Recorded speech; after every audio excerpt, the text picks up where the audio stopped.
Hello, my name is John. My name's Arvin. Welcome to Behind the Scenes Of our best days. podcast season 9. Season 9. We're so happy that you guys decided to tune in and chime in. Thank you. Oh, it is a great time to be alive. It is currently spring in 2025. Yeah. And we love a good rain. I love a good rain. I actually, whenever I was younger, I remember this song on Sesame Street. Sunny days chasing the clouds away. Don't tell me how to get to Sesame Street. I remember that. And in my mind, I was like, the older I get, I go, what if I don't want to get to Sesame Street? What if I don't want to chase the clouds away? Yeah. What if I'm happy where I am? What if I'm happy in the clouds? Yeah. Like, I think that in 2020, when I visited the Pacific Northwest, Oh, and sure. it was like rainy and green and cloudy, I never felt more at peace. Absolutely. And I was like, wow. Yeah, absolutely. And so now, when Tulsa does it, I'm like, oh, this is my, I love it. Yeah. Yes. Yeah. And I'm very grateful for the sun, obviously, S-O-N. Come on, baby. Yeah, that's right. Jesus Cristo. That's right. But we love a good rainy day here in the spring. So before this, we were talking through, as you get older, you just end up hurting. Yes. Okay? In pain. Yeah. Those of you guys listening and watching, you're like, have you ever noticed that? Things that you used to do very easily, you can't do. Like whenever I go work out or exercise, it takes me double the amount of time to warm up so that I do not hurt myself when I'm doing the thing to prevent myself from hurting myself. That's right. Yeah, same. I'm stretching in the sauna 10, 15 minutes. Yeah, and just being in the sauna, it loosens up your body. Trying, yeah. And so to whenever, you were younger, you could just like walk into a place, hop underneath a bench press, and just start going. And you felt nothing. And not even worrying about your shoulders or all those types of things. Yeah, now you got these bands, you're doing all that. Oh, yeah. And all of that, I believe, is like, it is truthful care. It is, you have to like lubricate the joints. Totally. I have to wear, even if it's in the summer, I have to wear a hoodie and like sweatpants. Yeah, to warm up. Just for the beginning. Totally. Yeah. Okay. It's fair. So, those of you who are not watching but you're listening, we have some stretches for you to do. And these will unlock your body. Yeah. Okay, so the first one, if you guys can see, this is a couch. I'm folding my leg back and I'm trying to push my knee underneath the couch. This is stretching out my quad. This is actually called the couch stretch. Yeah. And your quad connects to right underneath your abdomen, which are your hip flexors. And when those are tight, they actually pull on your lower back. So you have a tight lower back oftentimes because the opposing muscles. Some of you guys, if this is your first time to watch this podcast, you're like, what is going on? Just stay with us here. Yeah. Is that your opposing muscles are tight. That's what makes your lower back kind of tight. Yeah. And you feel like, oh, I just need to pop my lower back, which is not true. Sure. You probably need to stretch the opposing muscles or the muscles that are pulling on your lower back. Yeah. So the couch stretch, you hit both legs, stretching all the way out. You want to put your knee and then push your rear back to your heel. Yiko machis. And so I start speaking in tongues when I get a good stretch, you know what I'm saying? We talked about that in an episode earlier this season. Sure where we did. were talking about like when you stretch or get out of the car. When you stretch or when you get out of the car, sounds you go, you make oh, shabakaliti. Yeah, how you pray in tongues. I pray in tongues. So anyway. That's right. Okay, so you have the couch stretch, and then you have the pigeon stretch, which is basically folding that leg up. This has been a lifesaver for me. And then stretching I do out. this now every day. Yeah, and then stretching out your hips. Oh, yeah. Another game changer that will elongate your life is just a strict dead hang. Yeah. A good strict dead hang. Yeah, that's my next It's like thing. reading Proverbs. It's like you can't go wrong. I can't wait to start doing this Yeah, now. and so you just hold on to a bar. Yeah. Pull-up bar or whatever, and then you just hang, and then your body naturally pulls your body, stretches out your spine. So couch stretch, pigeon stretch right here, and then the dead hang. Yeah. The other one, this is called, and I do this with our students here at Victory, it's called the lizard lunge. Yeah. Okay? So this foot is flat, okay? Those of you guys who are watching, you're getting gold right now, so I hope you're taking good notes. All right. So flat foot, elbow all the way down to that lower ankle, and then I open up and I stretch out my lower back. Yeah. Once I finish, that other knee, I prop that heel up, both hands on each side. Lord have mercy. And I try to touch my nose to my knee. Yeah. My heel's up. That way I'm getting a stretch, groin, hamstring, lower back. And I do that. I do that back and forth. Boom, boom. You hit 3 on each leg, then you switch. Because the lizard lunge, it's almost like the world's greatest stretch because you're hitting the deep stretch right here. Yeah. And then your lower back. Right. And then you rock back, nose to knee, kind of pulling that toe all the way back. Yeah. Anyways, it will absolutely change your life. A good stretch. Yeah. Dude, when you're old and crusty, we went to high school with Jesus Christ. Yeah. So we're kind of, we're BC and AD. We're elders. It's crazy how much of a difference it actually makes to do that consistently. Oh, yeah. And in the morning, it takes, and then a T-spine rotation where you put your arms out on the ground, you straighten out your left leg, and you throw that knee over, trying to touch your leg, and then you swap. You swap legs. Absolutely. Okay, 10 on each side, and then you roll on your stomach with your hands out. This is called the scorpion stretch. Yeah. And you reach that leg over to touch that hand. Those stretches will take you at the most 10 minutes. Sure. You will feel amazing after. Yeah. Actually, after this episode, I'll probably write all this down. Yes. And just make this the new thing. Yeah, no, absolutely. Yeah. And, you know, and I think that is something that just helps you in life. You know, what they say is that as you get older, the biggest thing that you have to take care of is not necessarily your finances, it is your health. Because as you get older, you make mistakes and you kind of learn, or maybe you're really great with money, great with investing, but the thing that none of us can run away from is that our bodies are human. Yeah, that's right. It's real. Yeah. And so human bodies age.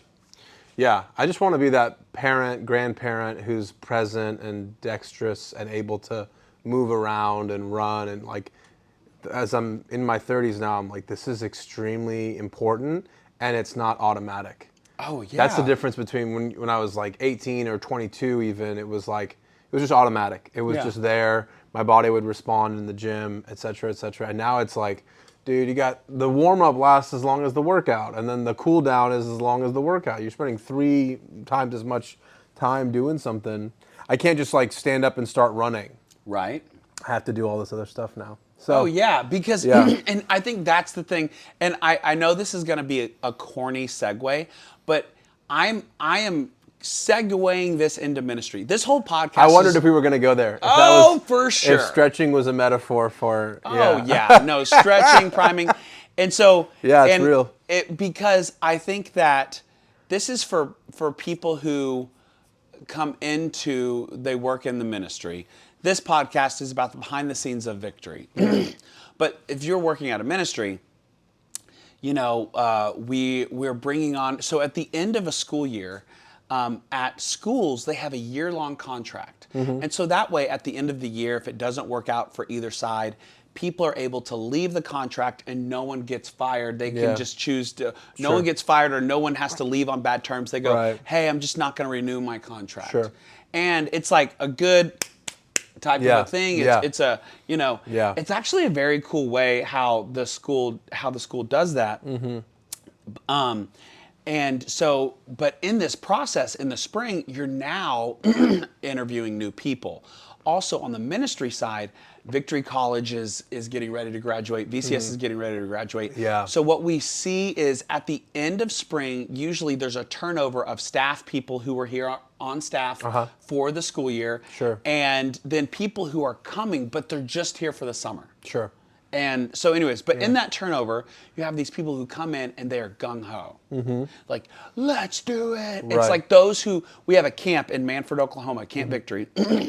Those who are like, oh, I'm going to work at camp. And they go all in. And because most of them are young adults, they're able to. Yeah. And there is there's not much like, it's like going and working out in the gym for 2 hours, not warming up. Yeah. And being like, yes. Just throwing and then more the next weight day on you're there. like, wow, I'm sore, but I'm going to push through because I love working out and this is my new personality. Yeah. And then day after, 4. no, honestly, after 2 weeks, you're like, well, I'll go in later this afternoon. And then things come and you're like, well, okay, well, I missed today. I'll go tomorrow. Yeah. And then it's like, okay, so I think what pace is huge. Yeah. And also warming up and priming your body. Yeah. You know, in the beginning of a workout, it's unique.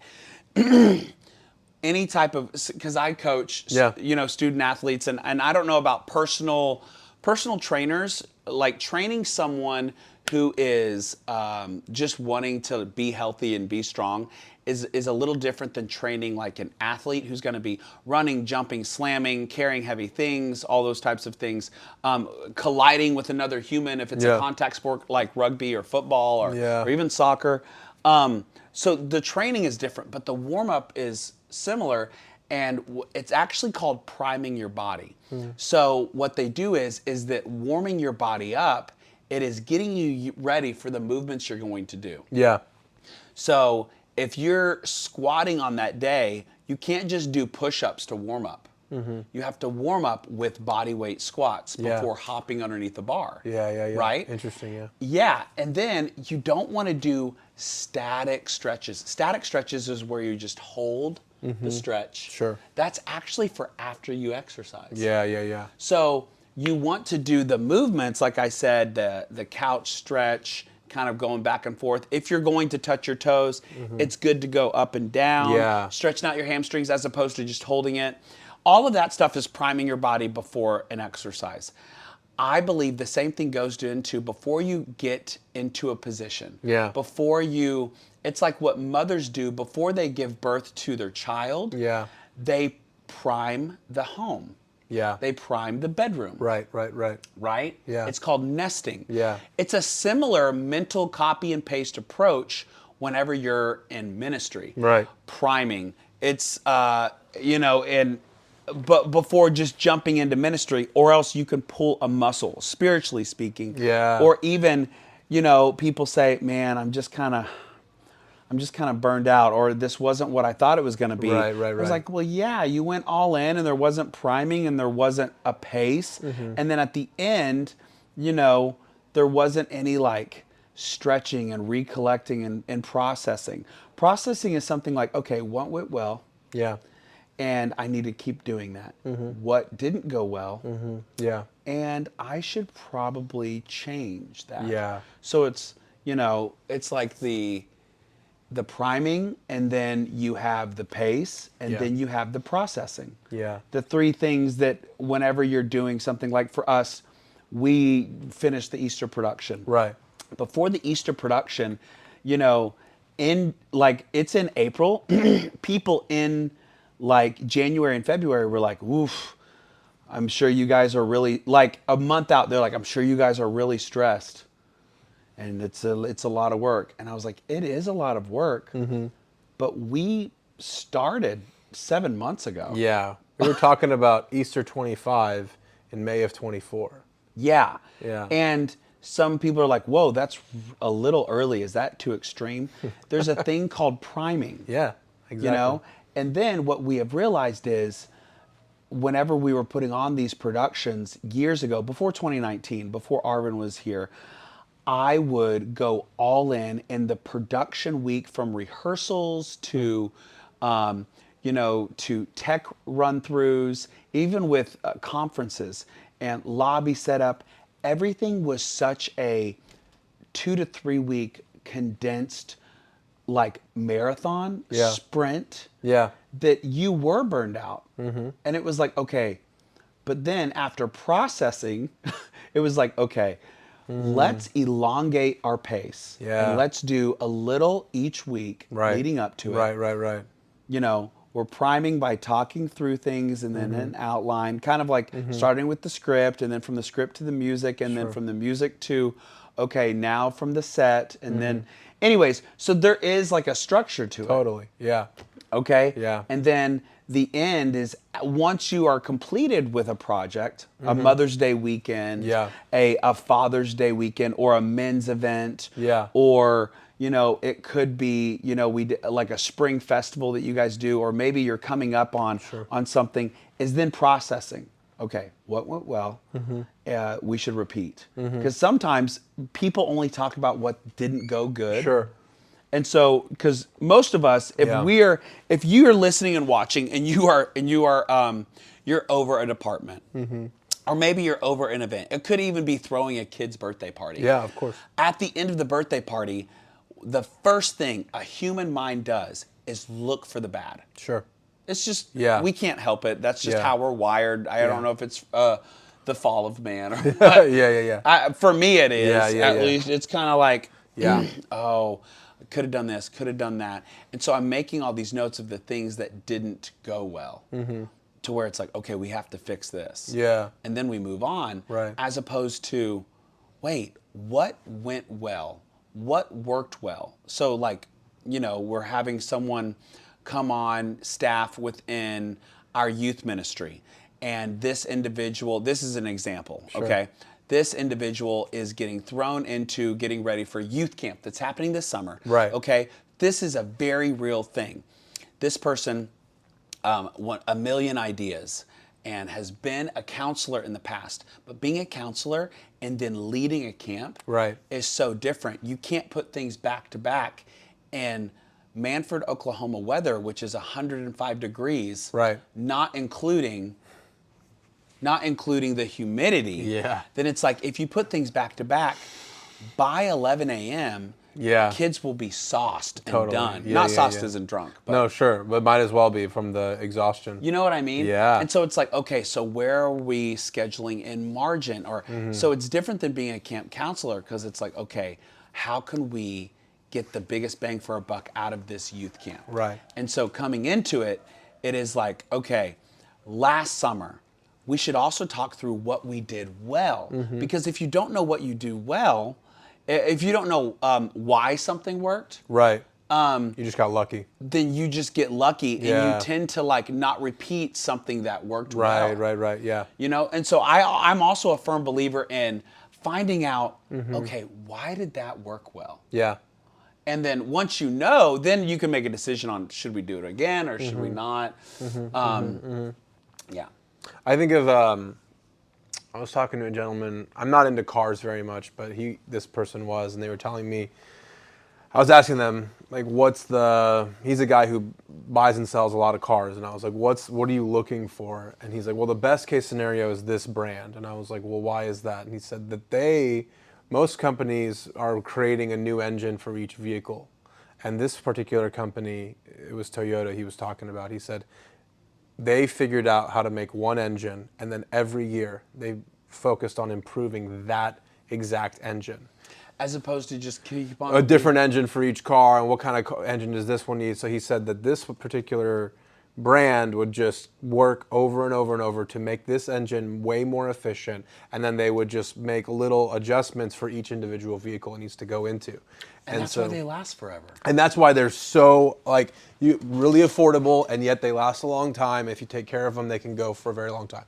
So I liken that to just how you should approach life. I have really firm convictions about how the pace of a life should go. And if you have something that's on rotation, meaning in the church schedule, like it's every Sunday, it's every Wednesday, it's, every Easter, I know what we're doing, every Christmas, you know what I mean? And then multiply that by the events of your life.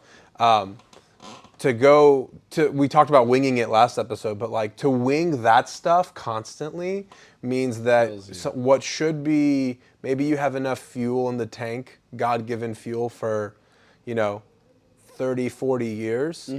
You'll be an atheist after 5. And we've seen how that works, What he means by is that after 5, you're over. You're burnt. You're done. You have no more fuel. You have no more energy. And then you're like, well, maybe the church isn't real. Yeah. You start to, which is awesome. It tells you a lot about that person's psyche. But a lot of people are in this position.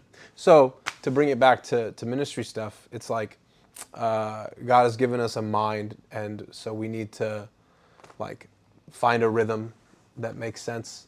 And so if you know that Easter's happening, I also am not everyone feels this way. I'm a firm believer that there is wisdom in asking God for what might be the case. Like he already knows what the Easter play in 2026 will look like, the production in 2026. So it's like, if you are sincerely operating in service to him, then it would merely be a matter of curiosity and questions and like, well, what do you want it to be? And that doesn't mean like we have to know everything in May. Like if you look at Easter 25 for King of Kings Part 2, we just talked about it in May. We had an outline, we had a version of a script, but as it evolved, we honed in on precisely what it needed to be, and then it turned into something way better than what we had talked about in May. That should be the case. Right. But that just means that our engine has gotten more efficient. Yeah. And so our partnership in writing, and then in the delegation to each individual department, the engine is really smooth to where now it's been 6 years since I've gotten to do this. Mm-hmm. And things run significantly smoother, not because of me, but because each individual knows what to expect. Right. Larice and the wardrobe team, Dom and the music, and then when you think about each specific area, they know what kind of conversation we're going to have at what time.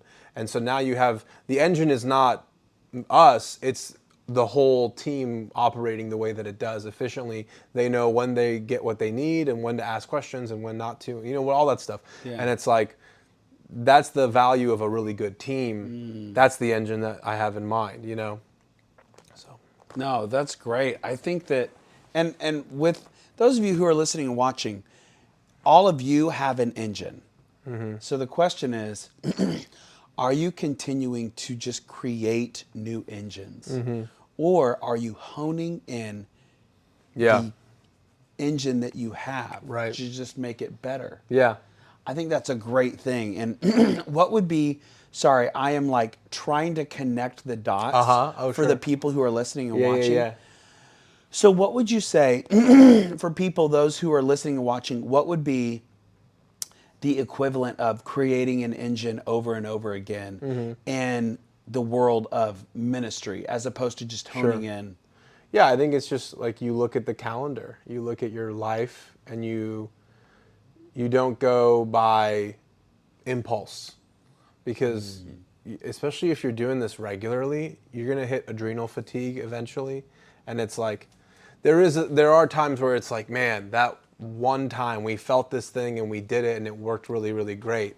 But to build an engine on a calendar year of ministry is like, you can't outplan what God's going to do, but you can create like a version of yourself that accommodates how God operates, and that's probably a wise way to do it. Yeah. So you kind of, and I understand it's unique to each person, but to answer the question, I think is more like you really, really zoom in on what matters.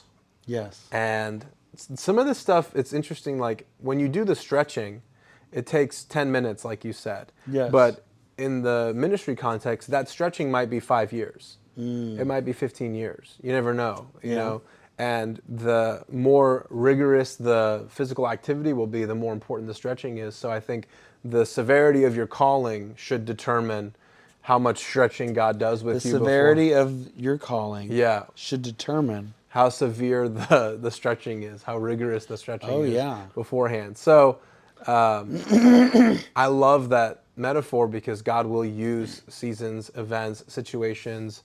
I can think of like a year and a half long periods of my life where it's like, oh, that was just a stretch.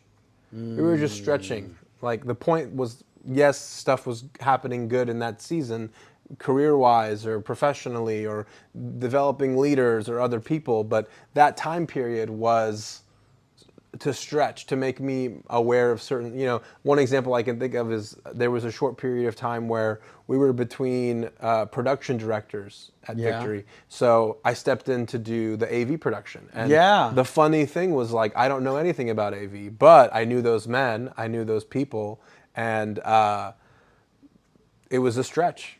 So it was like, I'm going to stretch to become a better leader. You guys are going to stretch to learn all this stuff. And thankfully it went super well. And each individual who was in that team at that time has gone on to do really, and I'm grateful for that. Many of them are still here. And when I see them, I get real happy to get to see all that stuff happen. But yeah, God will prepare you. And then, then you're lifting. Yes. Then you're lifting weight. You're carrying weight. And then so certain people are like, man, how can this individual, like looking from the outside in, when you see an individual, whether it be a pastor or someone at your work, that you go, wow, their capacity is. Sure. And what I mean capacity is they're able to do a lot, get a lot done, and still not be miserable. Right. And they've been doing it for a long time. That type of an individual has honed in their engine. That's right. And they may not even know it yet. But one thing that I do think is important is that you, right now, those of you who are listening, you can think of someone right now who's really honed in on their engine. Yeah. And I think it would be wise for you just to go, hey, and this person may not know how to explain it to you, but you could just ask them or DM them and go, do you mind if I meet with you and talk to them about that, about how they have honed in their engine. You can use the Toyota example, because that's a great example that really helps make sense. Whenever you do not, the the self-awareness is just it's a sad thing. Right? What do you mean? When someone is not doing that. Not aware. Oh, sure. I mean, that's how you burn out. Like, you can't continue to operate that way. And then if you have other people relying on you, if you have family, it's like that operation. I know a lot of kids I grew up with who were pastors' kids who that was how their life was operating. And so to this day, they cannot distinguish between, like, how does a loving God enable me to operate in a family like this? And they can't separate their family of origin issues with God's kingdom. Right. It's hard for them to accept that, like, God was sad for me in that environment. So they just go, he must not exist. You know what I mean? And that's not just PK families, but in general, like, it's really important to distinguish between the family of origin that you have. And how God wants to operate as a father in general, And so that's a whole other delicious can of worms. But when you talk about people who lack self-awareness, it's like the impact has a massive ripple effect. And with time, it gets worse or better. So when I see folks we were talking earlier about parents that we know who are very content because they're creating a stable environment for their kids, and that's a big motivator and incentive for them, and how respectable that is and how admirable that is. And that makes, as a person in my 30s, that's what I'm thinking. Those are the terms I think of now, as opposed to, like, how do I make this bigger and better and more awesome? And it's like, awesome is actually, unfortunately, pretty easy to do nowadays. Right. People are oversaturated with that. So it's easy to do awesome. In the sense that, like, if you will sacrifice your life for the sake of a hype moment, you can have that. You can become have a hype moment. Yeah, you can artificially create this feeling in other people with media or content or even church stuff. Oh yeah, like, in looking at, this is a random rabbit trail, but those of you remember Vine, right, guys? Sure. Yeah, how many people, like, there was that term, do it for the Vine. Right. And it was like, it was wild. Or people who have, sacrificed it all to get a certain following on TikTok. And whether it's really wild or prank videos or whatever it is, and it's like, man, how can you sustain that? No, sure. You know, even Gary Vee had to take a step back. Phenomenal example. Yeah. Because Gary Vee, it was, I mean, I would say a founding father as far as like YouTube and creating things, content and daily. And even, who's the guy with the big hands? Tony Robbins. Tony Robbins. But even Tony Robbins, he also had a health scare. And so it was like, okay, there is a world in which it exists that even the best of the best of the best who are in the church world, they even have to scale back. Totally. So anyways, I think it just comes back to, you know, like I love that scripture where it says, live a life worthy of your calling. That's such a great scripture. Yeah. I forget where it's found. Is it Ephesians? Yes. Yeah. Ephesians 4. Yeah. Something. But it's live a life worthy of your calling. And whenever I was younger and I would read that scripture, I was like, oh, my life has to be big because my calling is big.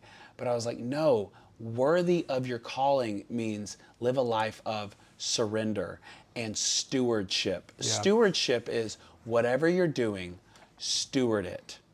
Whatever you're doing right now, make it the best, but also steward your life, steward your time, your pace, the priming before any like uptick in ministry seasons, and then the processing afterwards. Like all of that is living a life worthy of it. Living a life of surrender, of like, God, let your will be done, not mine. Right. Anyways, but all of those things, I feel like they just help you live longer. And I want to live longer. I do as well. I think the last thing I should say on this that hopefully will bring relief. Yes. Because this is what my soul has arrived at as well.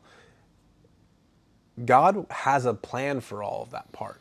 It's not just God shows you a vision of you doing your calling and then you figure out how it happens. That's true. Like, he doesn't just tell you like, hey, the earth's going to flood, you need to build an ark. He gave Noah instructions, you know, and so typically that's where people get lost, because in ministry specifically, if we're honest and blunt, there is this God-given vision of like what your definition of successful ministry looks like. Right. And you go, great, I want to go do that. There are also a lot of vain motivations involved in that. Like, I want people to be proud of me. I want to show people I'm not a screw up. I want to accomplish big things. It's a story of Joseph in the coat. Totally. All of that stuff is there, and God, in the prep work, in the stretching, in the whatever, will expose those things, and then you will become more and more humble with time, because you'll go, oh wow, my motivation for this has been, oh wow, my whole incentive was, oh wow. And some people get to the end of that process and they go,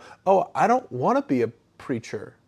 I actually wanted to be a quarterback. You know what I mean? Like, and that's okay, because then hopefully that process has prepared that person for what they are called to. Yeah. And so there are a lot less, not everyone has to be like a ministry mogul, big name preacher. And like, it could be just in that process, if you will humble yourself at each incremental step, you'll become a better version of you and more equipped for the calling you do have. And if that is a preacher, great, but keep in mind, like, there's so many other things that God has.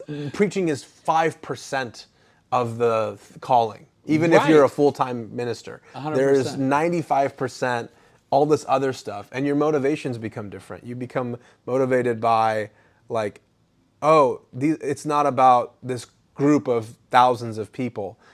What's going on with this person?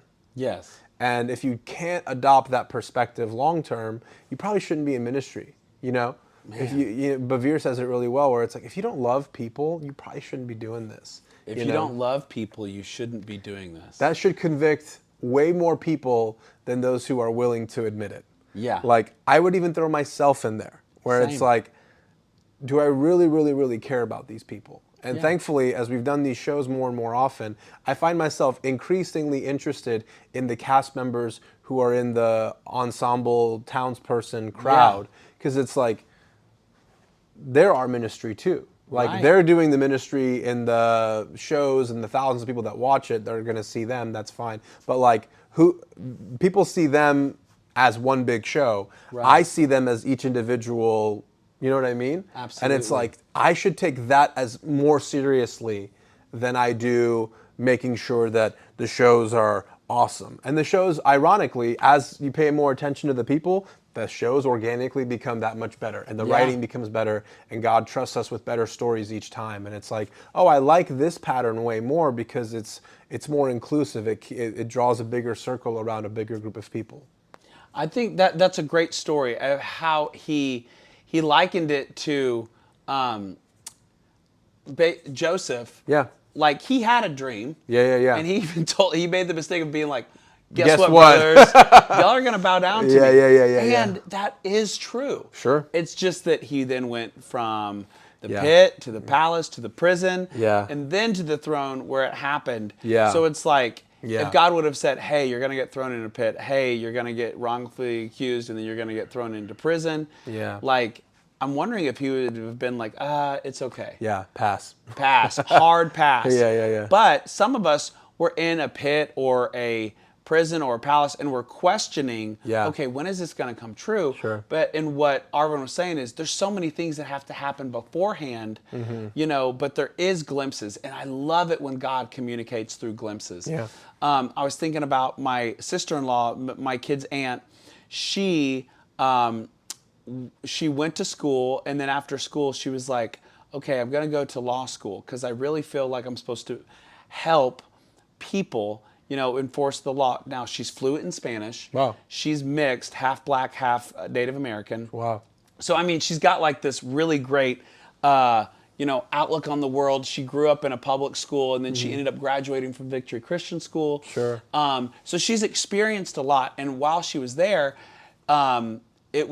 she met all these people who were wanting to be in office. Like, oh, I'm running for this office, and I'm running for that office. And she just was like, okay, well, if you pay attention to this side of town, like these people, they need fresh produce, and our public schools need da-da-da-da. She was really concerned about these people, about the people that it was affecting. Wow. Well, and then she got a job at Frito-Lay's. She was stacking chips in Copan, Oklahoma, Drumright, Oklahoma, even out in the Panhandle in Paoli, Oklahoma, and Wetumpka, Waleedka, all these small towns. She would drive a Frito-Lay's, and she would stack Frito-Lay's chips. Yeah. After graduating with a law degree. Sure. And it was like, how in the world? But it was the job at the time. Then she got put as a supervisor, and she had to hire and fire drivers. And she was like, I had to learn how to look at a grown man and tell him, you're no longer working here. Yeah. And that paycheck that you were expecting to help feed your wife, kids, and family and mortgage is no longer happening. Wow. And then it's like, if you can't do this, then you don't get the position. Yeah. So it's like people want the position, but then they don't want the responsibility. The weight of it, right. The weight of it. Right. It's like, man, I really want to work out. Okay, well, today is 100 bench press, 100 bench press reps, and 300 body weight squats, and then lunges for 400 meters, and then run. Okay, well, I don't really want to work out that bad. I'm good. But that's the that's how most people approach a lot of stuff. Yeah. And so then she was in this position, and she had to have multiple hard conversations, and she just got noticed by someone who ended up working at downtown with this guy who was running for mayor. Then this guy running for mayor was like, hey, I'm looking for someone who has this background in law and these other things, really trying to help the community. She got the deputy mayor position. Very cool. And then whenever the mayor was out of town, she was the mayor of Tulsa. Pretty awesome. Yeah. She didn't want to be. Sure. That naturally happened because of this process. And the whole time she focused on people, she focused on doing these things. And she just was like, man, if I knew what it took, I would also be like, hey, do you really want this? Because you're going to have to die to your pride. You're going to have to die to your insecurities. You're going to have to be in a lot of uncomfortable situations. And she's like, that's what I tell these people. And then that mayor finished their term, and now she's working in the Tulsa Public School organization. Nice. To where she's doing what she truly loves, but all of her friends were like, how did you get the deputy mayor position? Sure. All the people that wanted it. Sure, yeah. And so it's just unique how God works. And so all I'm saying is that you know, is that there is a process to all of it. And so focus on, I know we hit on a bunch of different things today, but focus on, you know, honing in that one engine, like that Toyota example. Yeah. Or maybe you're getting ready to step into, you know, a new big season of life or whatever it is. Remember that priming your body, and then the actual pace of the workout, and then processing it afterwards, which would be, in a workout, you would have to like really deep stretch and stretch out the muscles that you just worked. In ministry or in working in a project, it would be, okay, what worked well, what didn't work well, and what can we learn? You know, it's you don't have wins and losses, you have wins and learns. Yeah. You know what I mean? It's like, what did I learn and where can I grow from that? Yeah. But we hope that helps you today. And if not, we still love you. It helps me. It helps me, and we love ourselves. That's right. Thank you very much. We will see you next week. Bye. Bye.